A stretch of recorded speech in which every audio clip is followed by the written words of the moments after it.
Imagine you're lying in a metal tube the size of a walk-in closet. You can't stand up straight. The walls are damp. The air is thick and hot and smells like sweat and recycled oxygen.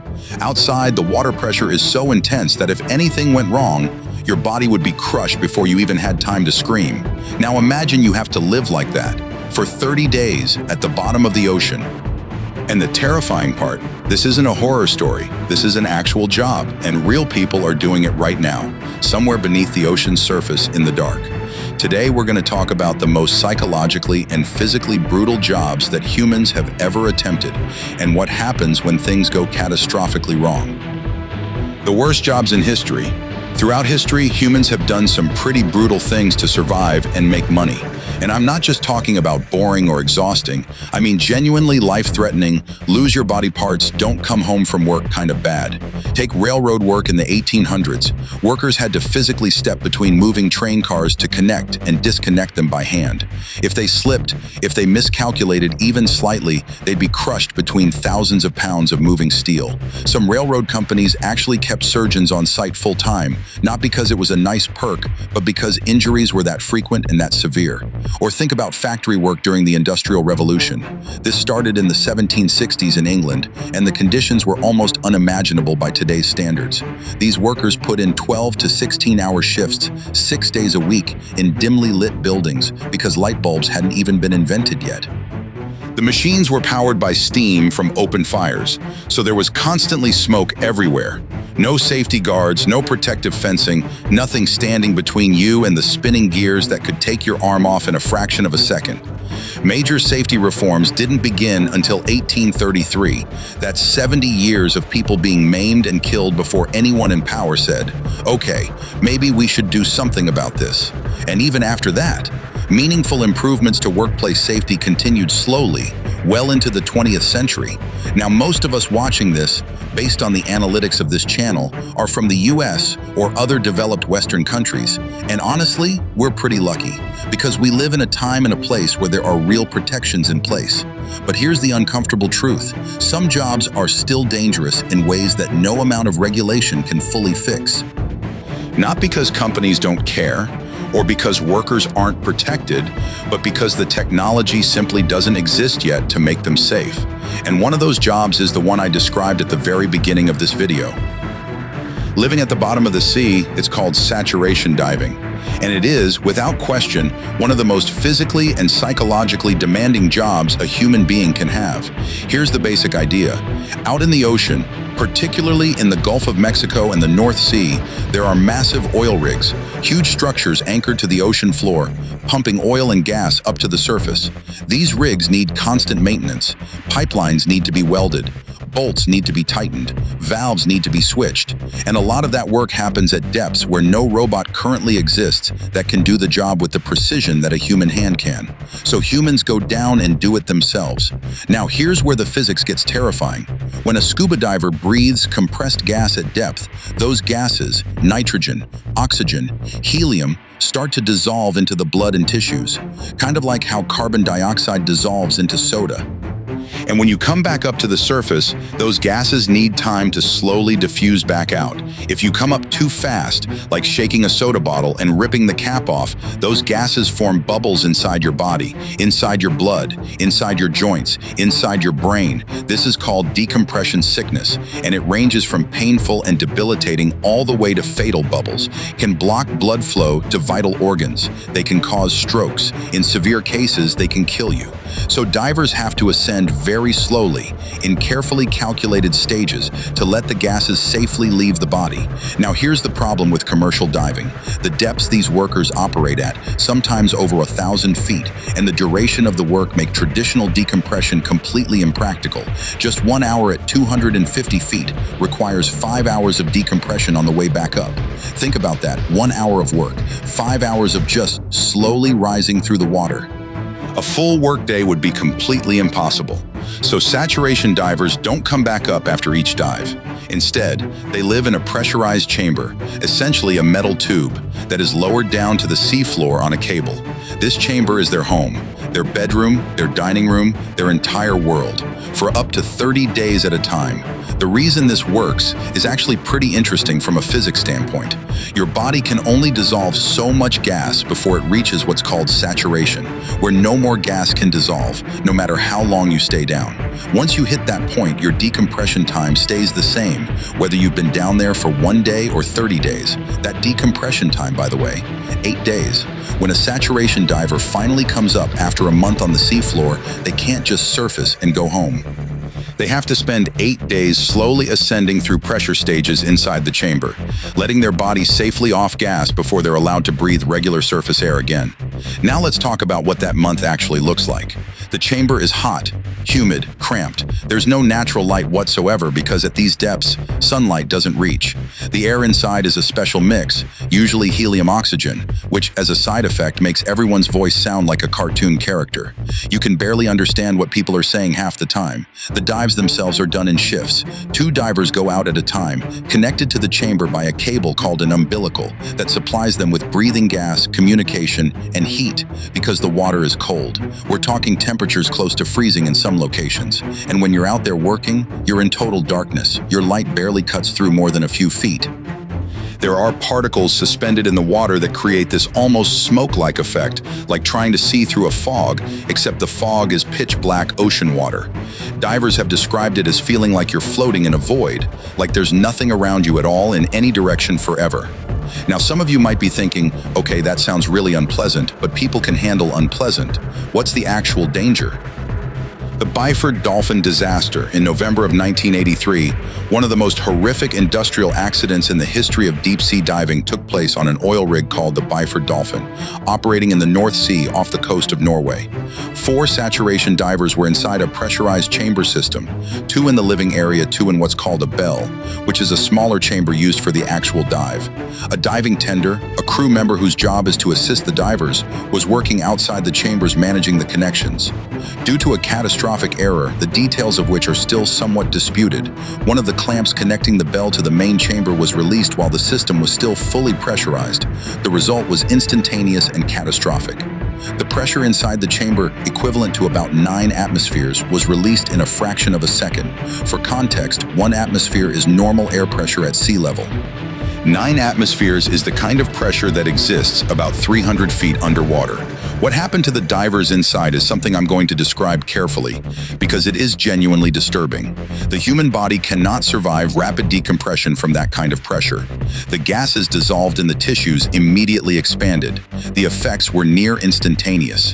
One of the divers was partially through the narrow opening when the pressure released, and I'll spare you the most graphic details. The results were devastating in a way that forensic investigators described as unlike anything they had ever documented.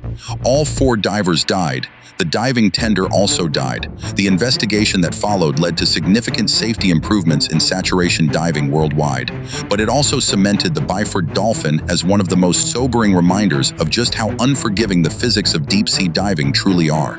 There is essentially no margin for error in this environment. The ocean doesn't care how experienced you are. It doesn't care how many safety procedures you followed. If something goes wrong at depth, the consequences can be immediate and irreversible. What's sharing the dark with you? But pressure accidents and equipment failures aren't the only things saturation divers and deep-sea workers have to think about. Because the ocean is full of things, big things that didn't get the memo that humans are supposedly at the top of the food chain. Let me tell you about marine biologist and filmmaker Scott Cassell and what happened to him when he decided to dive with Humboldt squid in the Sea of Cortez. Humboldt squid are not the giant squid you might be imagining. They're not 40 feet long. On average, they're about 3 feet in mantle length and weigh somewhere around 100 pounds.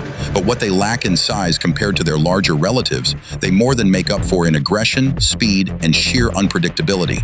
Scott had a history with these animals. Years earlier, while diving off the coast of California studying them, a large Humboldt squid had grabbed him and dragged him 60 feet underwater in a matter of seconds. He barely survived that encounter, and it left him deeply respectful and honestly pretty scared of the species. In the region of Mexico, where he was now preparing to dive, the local fishermen had a name for the Humboldt squid. They called it Rojo Diablo, the Red Demon. The fishermen told him stories, Stories of people accidentally falling overboard and being pulled down into deeper water by the squid. Whether those stories are literally true or exaggerated over generations, Scott took them seriously. He prepared accordingly. He wore an armor suit. He had armor plating covering his gas tanks and rebreather. He wore chainmail gloves, and he attached a 250-foot steel cable from his body back to the boat so that if something grabbed him and tried to pull him down, the cable would hold. Late in the afternoon, he rolled off the side of the boat and into the water. At around 45 feet down, the light started to fade. He could see squid in the distance, their movements disturbing bioluminescent plankton, creating eerie flickers of cold light in the darkness. As he descended to about 80 feet, what looked like the seafloor materialized below him. But it wasn't the floor. It was a massive, dense cloud of plankton, almost like an underwater fog bank. He passed through it. Inside the cloud, visibility was essentially zero. He turned on his headlamp, and the light reflected back off the plankton particles, blinding him. He just had to descend slowly and wait it out. When he finally dropped below the cloud into clearer water, he noticed something odd. A large trail of bubbles rising from somewhere deep below, suggesting a large animal, possibly a whale or dolphin, was swimming somewhere down in the darkness. He barely had time to process that before a group of about 30 Humboldt squid came rocketing past him, moving fast, moving like something had startled them. And then his brain caught up to a glance he just made behind him. There was a shape in the water, large, motionless, watching. He turned around slowly. 10 feet away, hovering in the dark, was the largest Humboldt squid he had ever seen in his career. He estimated the mantle alone was close to 7 feet long. The entire animal was probably over 200 pounds. Scars ran across one side of its body. Part of one tentacle was missing. Whatever had scarred this animal had clearly lost the fight. Scott froze. He didn't move. Neither did the squid. Then, as he slowly raised his camera, the squid exploded forward and slammed into his chest. The impact knocked the wind out of him. The squid wrapped its arms around his torso, and he could hear and feel its beak grinding against his chest plate, testing it, trying to bite through. Then it backed off, almost like it was assessing the damage. Behind it, Scott could now see dozens of smaller squid hanging back in the darkness, watching. Waiting for something, what followed was one of the most surreal standoffs in the history of wildlife filming. For the next 10 minutes, this massive squid circled him slowly. Waves of color, white to deep, red to white again, rippled across its body. It examined his camera. It felt along the edges of his equipment. It seemed, in Scott's words, almost curious. And then, after 10 full minutes, it flashed deep red, then bright white. He'd seen that color pattern before. It's what Humboldt squid do right before they leave. The giant squid turned upside down and shot downward into the darkness. And then the smaller ones hit him from all sides at once. They were smaller, so individually they couldn't do serious damage. But there were dozens of them, and fending them off was exhausting him fast. He made the call to ascend. He made it back up through the plankton cloud, which seemed to confuse the squid and throw off their tracking. And by the time he surfaced through it, a school of sardines had pulled their attention away entirely. He decompressed slowly, watching the squid hunt below him, and eventually surfaced. What we still don't know. Scott's encounter with that Humboldt squid is genuinely frightening, but it's worth putting it in perspective. The Humboldt squid, large as that one was, is not even close to the top of the squid size chart. The colossal squid exists. The largest one ever confirmed weighed 1,091 pounds and measured somewhere between 33 and 46 feet long. Its eyes are the largest of any living creature on Earth, roughly the size of a dinner plate, evolved specifically to detect the faintest traces of light at extreme depth. For comparison, the average Humboldt squid Scott normally studied weighed about 100 pounds. The colossal squid is 10 times that weight.